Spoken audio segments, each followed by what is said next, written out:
Hi everyone. Welcome to the second reading of a children's feminist book.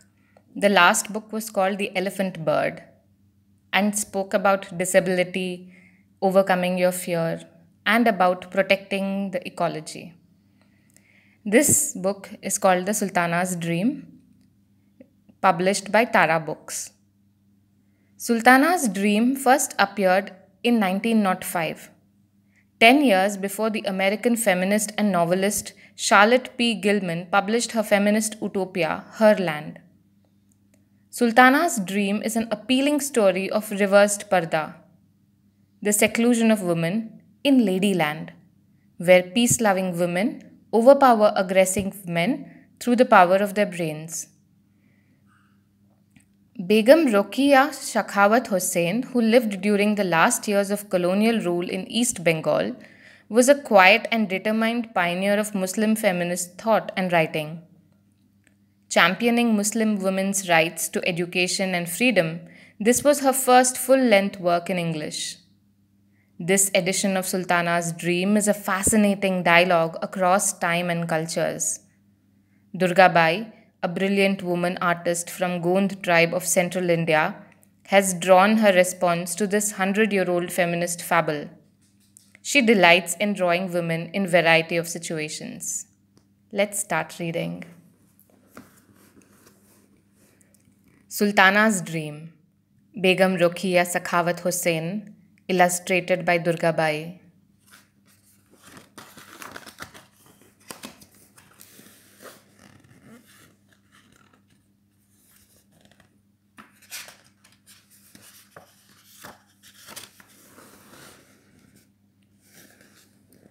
One evening, I was lounging in an easy chair in my bedroom and thinking lazily of the condition of Indian womanhood. I'm not sure whether I dozed off or not, but as far as I remember, I was wide awake. I saw the moonlit sky sparkling with thousands of diamond like stars very distinctly.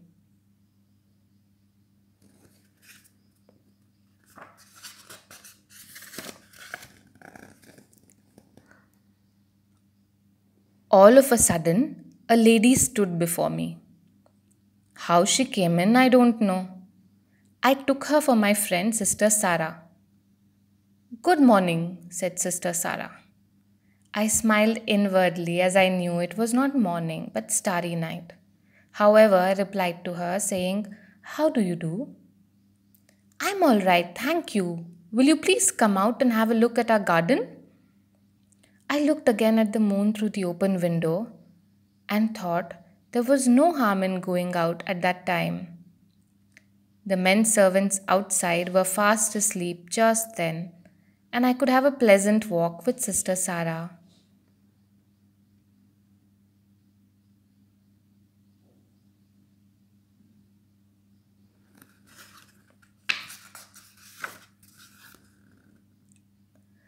I used to have my walks with Sister Sarah when we were in Darjeeling.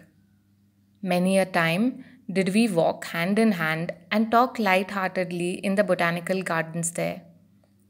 I fancied Sister Sarah had probably come to take me to some such garden, and I readily accepted her offer and went out with her. When walking, I found to my surprise that this was a fine morning. The town was fully awake and streets alive with bustling crowds. I was feeling very shy, thinking I was walking in the street in the broad daylight, but there was not a single man visible.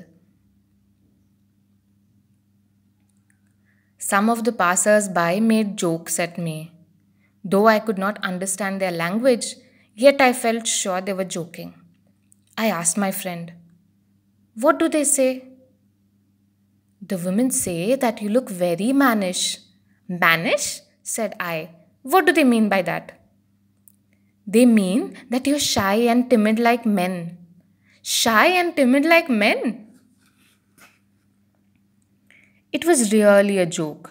I became nervous when I found that my companion was not Sister Sarah but a stranger.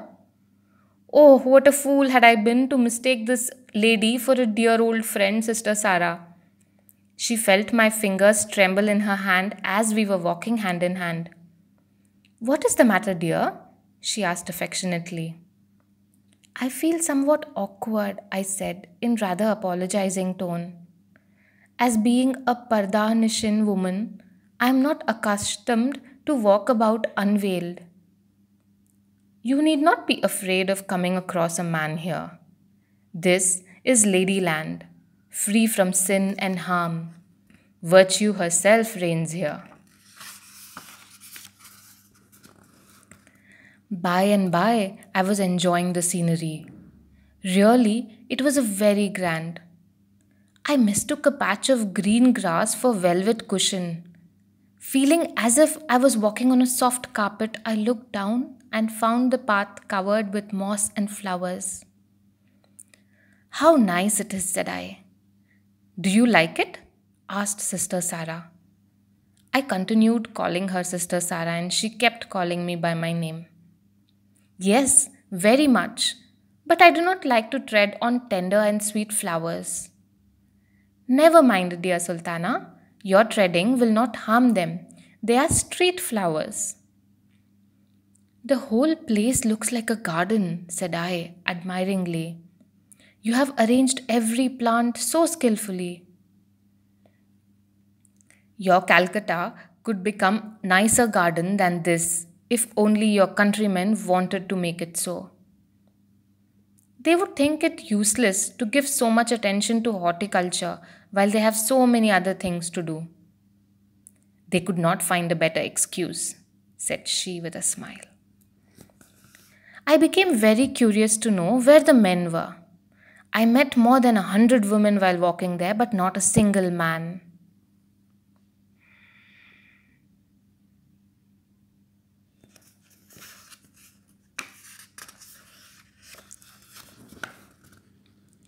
Where are the men? I asked her. In their proper places, where they ought to be. Pray let me know what do you mean their proper places. Oh, I see my mistake. You cannot know our customs as you were never here before. We shut our men indoors.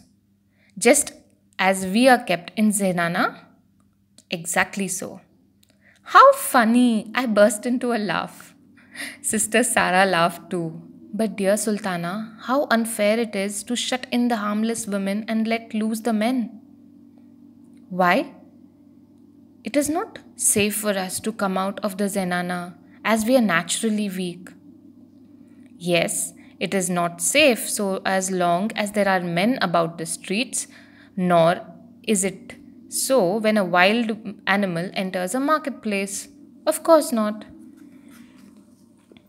Suppose some lunatics escape from the asylum and begin to do all sorts of mischief to men, horses, and other creatures. In that case, what will your countrymen do? They will try to capture them and put them back into the asylum. Thank you. And do you not think it is wise to keep sane people inside an asylum and let loose the insane?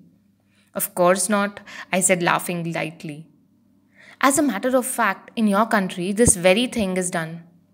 Men who do, or at least are capable of doing, no end of mischiefs are let loose and the innocent women shut up in the zenana. How can you trust those untrained men out of doors? We have no hand or voice in the management of our social affairs. In India, man is lord and master. He has taken to himself all powers and privileges and shut up the women in Zenana. Why do you allow yourself to be shut up? Because it cannot be helped as they are stronger than women.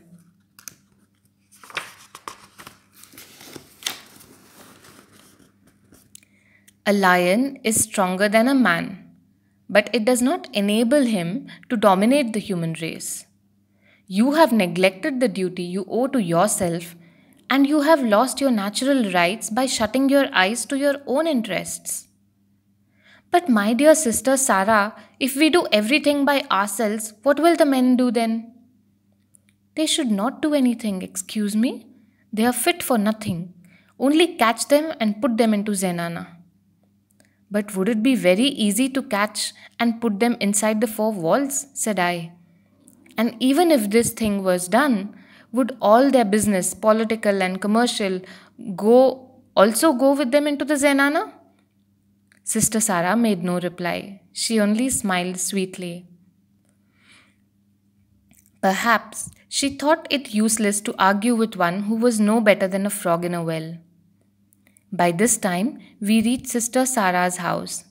It was situated in a beautiful heart shaped garden. It was a bungalow with a corrugated iron roof. It was cooler and nicer than any of our rich buildings. I cannot describe how neat and how nicely furnished and how tastefully decorated it was.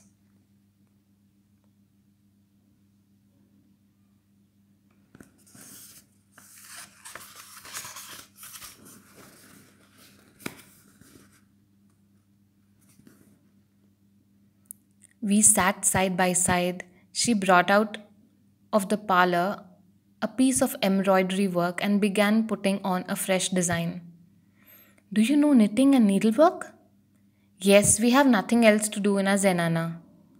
But we do not trust our Zenana members with embroidery, she said, laughing, as a man has not patience enough to pass thread through a needle hole even. Have you done all this work yourself? I asked her, pointing to the various pieces of embroidered teapoy cloths. Yes. How can you find time to do all these? You have to do the office work as well, have you not? Yes, I do not stick to the laboratory all day long. I finish my work in 2 hours. In 2 hours? How do you manage? In our land, the officers, magistrates, for instance, work 7 hours daily. I have seen some of them doing their work. Do you think they work all the 7 hours? Certainly they do. No, dear Sultana, they do not. They dawdle away their time in smoking. Some smoke 2 or 3 cheroots during the office time. They talk much about their work but do little. Suppose one cheroot takes half an hour to burn off, and a man smokes 12 cheroots daily. Then you see, he wastes 6 hours every day in sheer smoking. We talked on various subjects, and I learned that they were not subject to any kind of epidemic disease, nor did they suffer from mosquito bites as we do. I was very much astonished to hear that in Ladyland no one died in youth except by rare accident. Will you care to see our kitchen? She asked me. With pleasure, said I, and I went to see it. Of course, the men had been asked to clear off when I was going there. The kitchen was situated in a beautiful vegetable garden. Every creeper, every tomato plant was itself an ornament. I found no smoke nor any chimney either in the kitchen. It was clean and bright. The windows were decorated with flower gardens. There was no sign of coal or fire.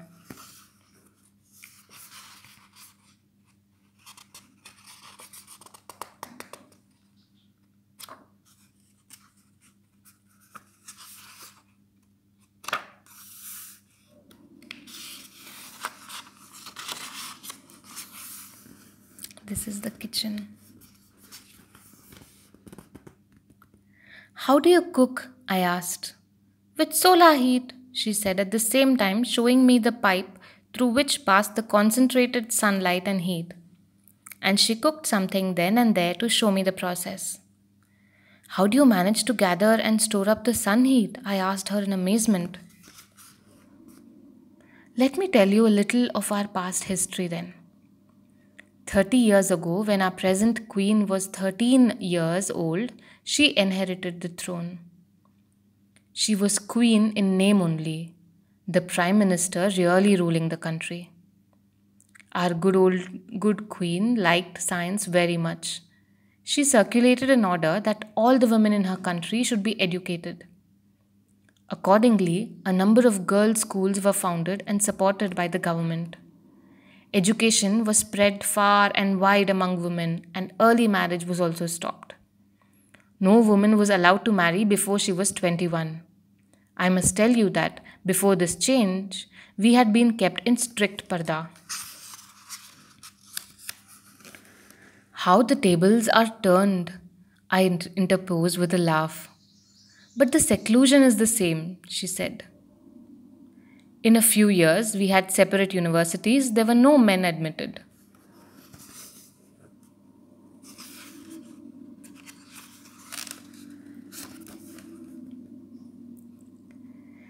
In the capital, where our queen lives, there are two universities. One of these invented a wonderful balloon to which they attached a number of pipes. By means of this captive balloon, they managed to keep afloat above the cloudland. They could draw as much water from the atmosphere as they pleased. As the water was incessantly being drawn by the university people, no cloud gathered, and ingenious lady principal stopped rain and storms thereby. Really? Now I understand why there is no mud here, said I. But I could not understand how is it possible to accumulate water in the pipes. She explained to me how it is done, but I was unable to understand her, as my scientific knowledge was very limited. However, she went on. The hot balloon with pipe. When the other university came to know of this, they became exceedingly jealous and tried to do something more extraordinary. They invented an instrument by which they could collect as much sun heat as they wanted, and they kept the heat stored up to be distributed among others as required. While the women were engaged in scientific research, the men of this country were busy increasing their military power. When they came to know that the female universities were able to draw water from the atmosphere and collect heat from the sun, they only laughed at the members of the universities and called the whole thing a sentimental nightmare. Your achievements are very wonderful indeed. But tell me, how you managed to put the men of your country into the zenana? Did you entrap them first? No. It's not like they would surrender their free and open air life of their own accord and confine themselves within the four walls of the zenana. They must have been overpowered. Yes, they have been. By whom? By some lady warriors, I suppose? No, not by arms. Yes, it cannot be so. Men's arms are stronger than women's then. By brain. Even their brains are bigger and heavier than women's, are they not? Yes, but what of that? An elephant also has got a bigger brain and heavier brain than a man has. Yet, man has enchained elephants and employed them according to their own wishes. Well said, but tell me please, how did it all actually happen? I'm dying to know it. Women's brains are somewhat quicker than men's. 10 years ago, when a military officer called our scientific discovery a sentimental nightmare, some of the young ladies wanted to say something in reply to those remarks. But both the lady principal restrained them and said that they should not reply by word, but by deed, if ever they got the opportunity. And they had not long to wait for that opportunity. How marvelous! I heartily clapped my hands. And now the proud gentlemen were dreaming sentimental dreams themselves.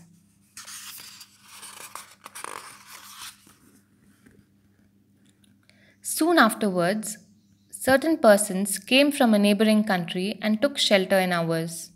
They were in trouble, having committed some political offense.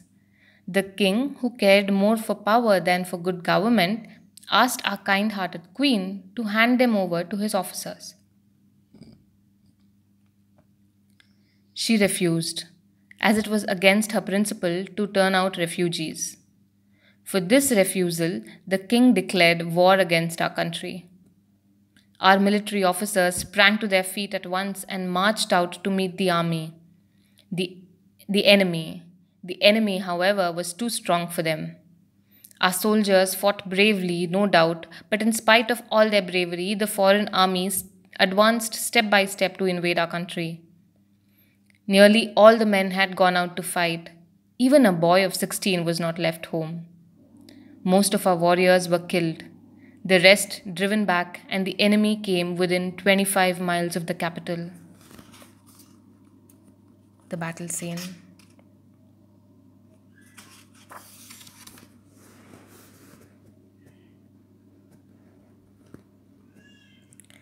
meeting of number of wise ladies was held at Queen's Palace to advise as to what to be done to save the land. Some proposed to fight like soldiers. Others objected and said that women were not trained to fight with swords and guns, nor were they accustomed to fighting with any weapons. A third party regretfully remarked that we were hopelessly weak of body. If you cannot save your country for lack of physical strength, said the Queen, try to do so by brain power. There was dead silence for a few minutes. Her Royal Highness said again, I must commit suicide if the land and my honor are lost.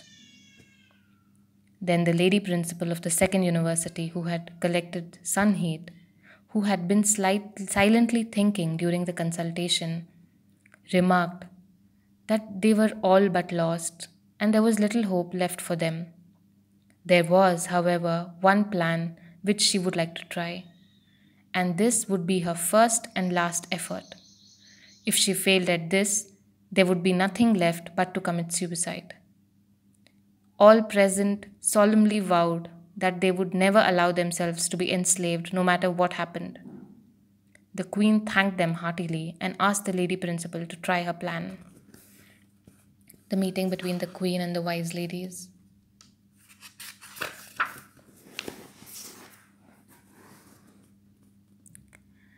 The lady principal rose again and said, Before we go out, the men must enter the zenanas. I make this prayer for the sake of Parda. Yes, of course, replied Her Highness. On the following day, the Queen called upon all men to retire into zenanas for the sake of honor and liberty. Wounded and tired as they were, they took that order rather for a boon. They bowed low and entered the zenanas without uttering a single word of protest. They were sure that there was no hope for this country after all.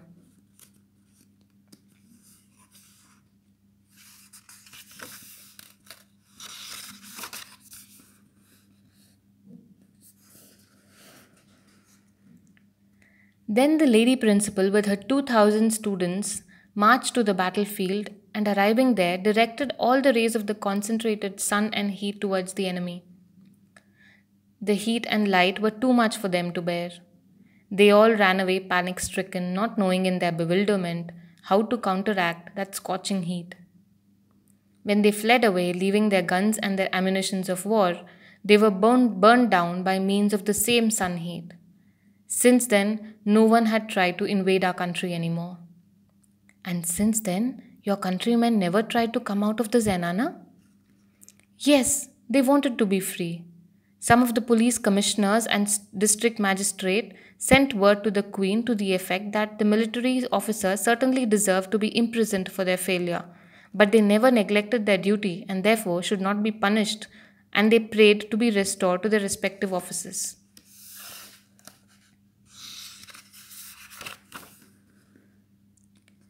Her Royal Highness sent them a circular intimating them that if their services should ever be needed, they would be sent for, and that in the meantime they should remain where they were. Now that they are accustomed to the Parda system and have ceased to grumble at their seclusion, we call them Mardana instead of Zenana. But how do you manage, I asked Sister Sarah, to do without the police or the magistrates in case of theft or murder? Since the Mardana system has been established, there has been no more crime or sin.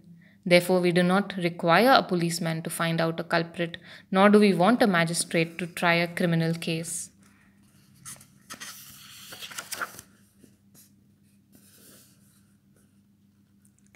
That is very good indeed. I suppose if there was any dishonest person, you could easily chastise her.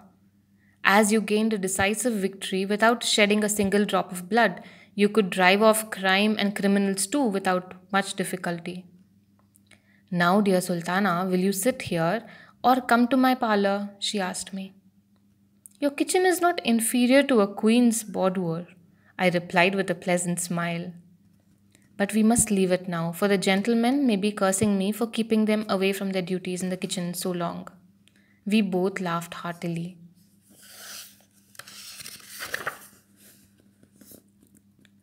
How my friends at home will be amused and amazed when I go back and tell them that in far off Ladyland, ladies rule over the country and control all social matters, while gentlemen are kept in the Mardana to mind that cooking is so easy a thing that it's simply a pleasure to cook. Yes, tell them all that you see here.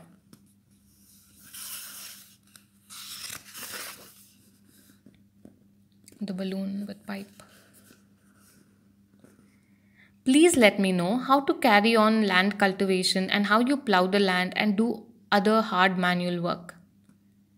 Our fields are tilled by means of electricity, which supplies motive power for other hard work as well. And we employ it for our aerial conveyances too. We have no railroad nor any paved streets here. Therefore, neither street nor railway accidents occur here, said I. Do not you ever suffer from want of rainwater? I asked. Ever since the water balloon has been set up, you see the big balloon and pipes attached here too?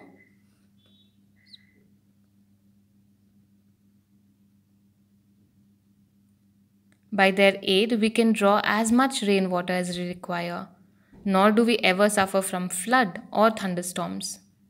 We are all very busy making nature yield as much as she can. We do not find time to quarrel with one another as we never sit idle. Our noble queen is exceedingly fond of botany. It is her ambition to convert the whole country into one grand garden. The idea is excellent. What is your chief food? Fruits. How do you keep your country cool in hot weather? We regard the rainfall in summer as a blessing from heaven. When the heat becomes unbearable, we sprinkle the ground with plentiful showers drawn from the artificial fountains, and in cold weather, we keep our room warm with sun's heat.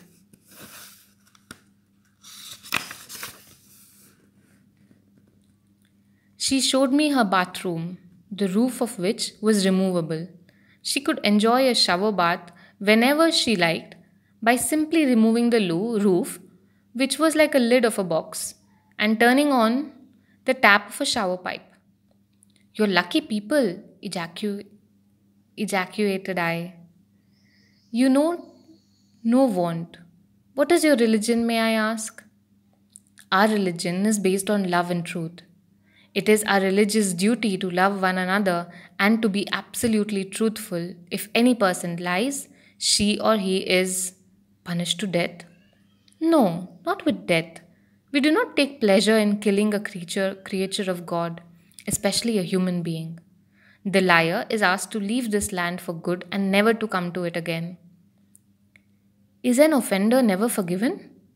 Yes, if that person repents sincerely. Are you not allowed to see any man except your own relations? No, no one except sacred relations. Our circle of sacred relations is very limited. Even first cousins are not sacred. But ours is very large. A distant cousin is as sacred as a brother.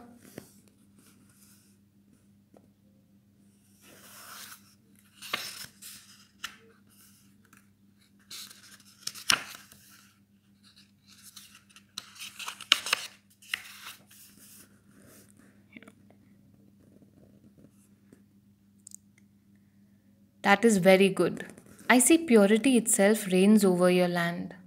I should like to see the good queen who is so sagacious and far sighted and who has made all these rules. All right, said Sister Sarah. Then she screwed a couple of seats onto a square piece of plank. To this plank she attached two smooth and well polished balls. When I asked her what the balls were for, she said they were hydrogen balls and they were used to overcome the force of gravity. The balls were of different capacities to be used according to different weights desired to be overcome. She then fastened to the air car two wing like blades, which she said were worked by electricity.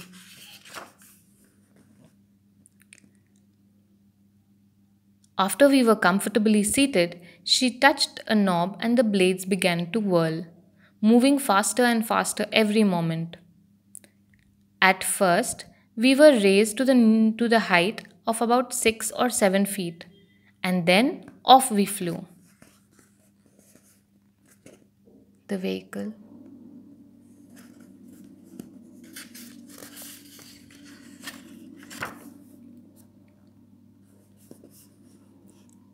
And before I could realize that we had commenced moving, we reached the garden of the Queen. My friend lowered the air car by reversing the action of the machine, and when the car touched the ground, the machine was stopped and we got out. I had seen from the air car the Queen walking on a garden path with her little daughter, who was 4 years old, and her maids of honor. "Hallo, you there?" said the Queen, addressing Sister Sarah. I was introduced to Her Royal Highness and was received by her cordially without any ceremony.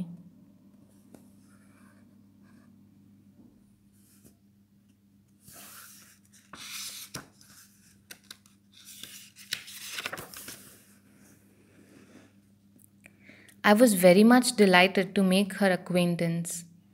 In the course of the conversation I had with her, the Queen told me that she had no objection to permitting her subjects to trade with other countries. But, she continued, no trade was possible with countries where women were kept in the zenanas and so unable to come and trade with us. Men, we find, are rather of lower morals, so we do not like dealing with them. We do not covet other people's land. We do not fight for a piece of diamond, though it may be thousandfold brighter than the Kohinoor. Nor do we grudge a ruler his peacock throne. We dive deep into the ocean of knowledge and try to find out the precious gems which nature has kept in store for us. We enjoy nature's gifts as much as we can. The picture.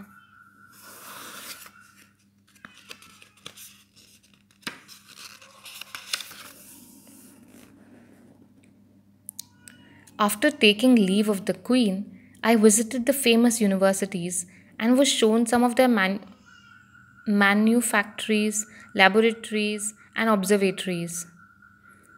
After visiting the above places of interest, we got again into the air car, but as soon as I began moving, I somehow slipped down and started falling out of my dream.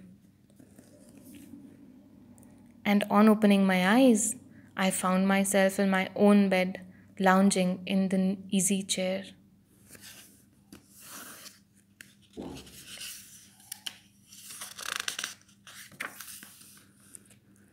And here ends the book and Sultana's dream. What did you think